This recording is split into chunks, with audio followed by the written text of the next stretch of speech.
বন্ধুরা, এটা আপনার পোস্ত, সরিষা বাটা, হলুদ, লবণ, সরিষার তেল, কাঁচামরিচ। তো এটা আমি আমার এই যে আপনার ভাপা বাটির ভিতরে উঠিয়ে দিচ্ছি। এখানে আমি আপনার 5 পিস মাছ রেখেছিলাম, সেটা দিয়ে দিচ্ছি। ভেজেই নিয়েছি, আমি কাঁচাও দিতে পারতাম।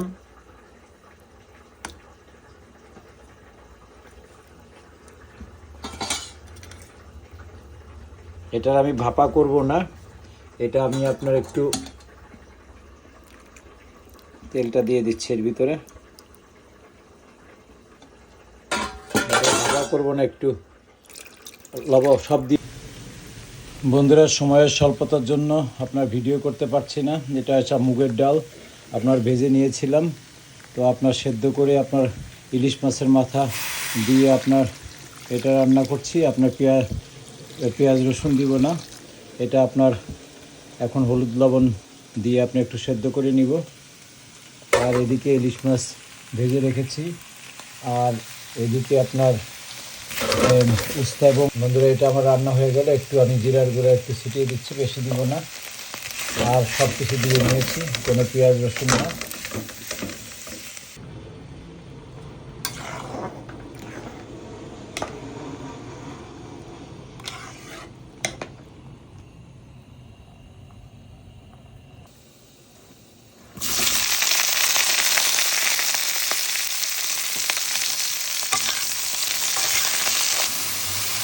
বন্ধুরা, কালো জিরা, কাঁচামরিচ, সরিষার তেল, ঝিঙা দিয়ে আপনার ইলিশ মাছ রান্না করছি।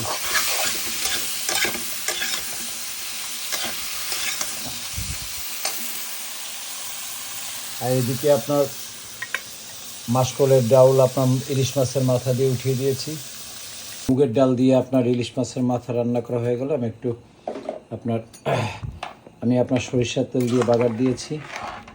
তো আমি একটু আপনার ভাজা জিরার গুঁড়া ছিটিয়ে দিচ্ছি, আর একটু দিয়ে দিই, যেহেতু আপনার অন্য কোনো মশলা দেইনি।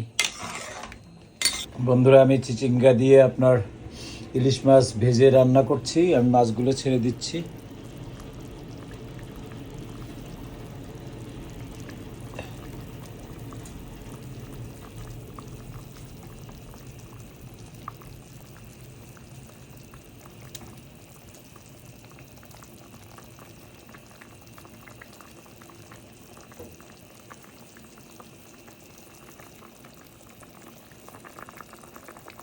আমি চিচিঙ্গার ভিতরে মাছগুলো ছেড়ে দিয়েছি, ওটা সেদ্ধ হয়ে গেছে।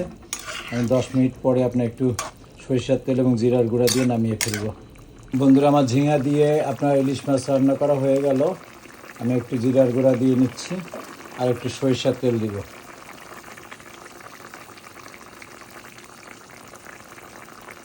আমার রান্না শেষ,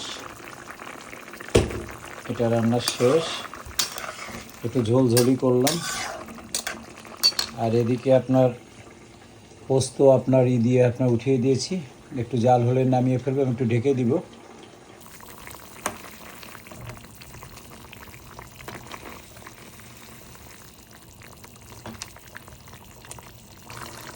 বন্ধুরা, আমার এটা হয়ে গেল। আমি আপনার জিরার গুঁড়া দিয়ে নিয়েছি। তো আপনার ভাপা রান্না করতে চেয়েছিলাম, তো ছোট ইলিশ মাছ, তো যার জন্য আর এটা করলাম না, এভাবেই জ্বালিয়ে নিয়েছি।